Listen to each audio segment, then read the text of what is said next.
Hey guys, in this video I'm going to explain to you how you can fix location not verified on a Fanduel. So you may see something like a restricted location or another message basically that says that you're having issues passing the geolocation check.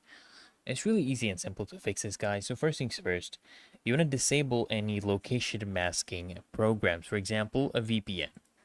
You want to turn off your VPN extensions or any other location masking program that might be restricting your location. And then of course what you can do, guys, is that you can actually restart your device. Sometimes just turning off your device, turning it on again can actually help solve the problem. Also, what you can do is you can reset your location settings. Make sure FanDuel has permission to access your location settings. For example, look at this. So on my PC, go to site settings for FanDuel on your browser. Make sure location is turned on. Allow your locations, guys.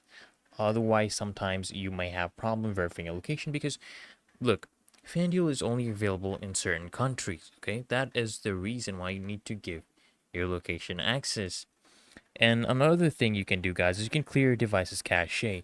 So if you want to clear the cache on your device, what you need to do is it's really easy and simple. Go ahead to your app settings and then go and clear the cache.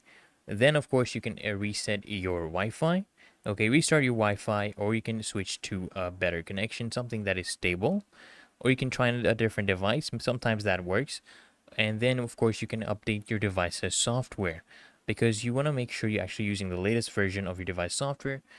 Because sometimes if you're using such an outdated version, then it might not be compatible anymore, you know?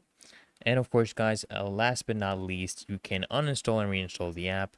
This should fix the issue, and then you can try logging back into your FanDuel account on the device. That should usually fix the problem. So I hope this video helped you out, guys. And if it did, consider smashing that like button, as well as subscribing to frequently asked questions. And I'll see you in the next one.